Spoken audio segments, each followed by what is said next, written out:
Сәлеметсіңдер ме оқушылар? Мен Қызылорда облысы Жалағаш ауданы номері 202-ші Зейнолла Жарқынбаев атындағы орта мектептің биология пәнінің мұғалімі Кенебаева Эльмира Тоқтарбайқызы. Бүгінгі біздің жаңа бөлімнің 10-ші бөлімнің тақырыбы тұқым қуалаушылық және өзгергіштік. Сабағымыздың тақырыбы 48-ші параграф белгілердің тұқым қуалаудағы ДНК-ның рөлі.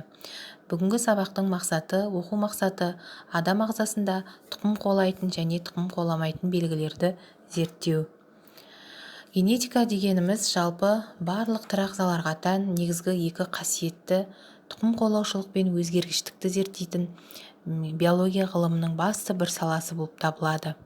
Тұқым қуалаушылық дегеніміз белгілі бір биологиялық түрге тән белгілер мен қасиеттер ұрпақтан ұрпаққа берілуі және ұрпақтар белгілі дәрежеде өзінің ата-анасына ұқсас болу қабілеті.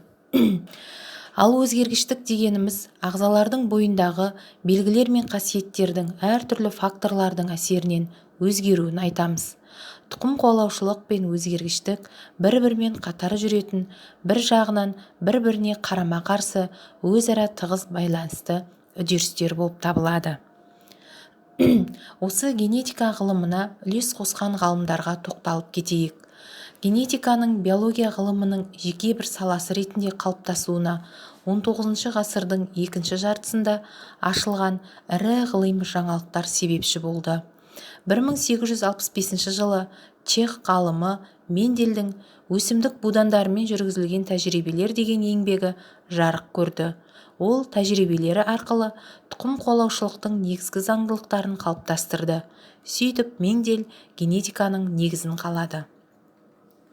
Ал 1906 жылы ағылшын биологы Бэтсон өсімдіктер мен жануарлардың әрқайсысының 100 шақты белгілерінің тұқым қуалауы Мендель заңдарына сәйкес жүретіндігін дәлелдейтін ғылыми деректерді жариялады.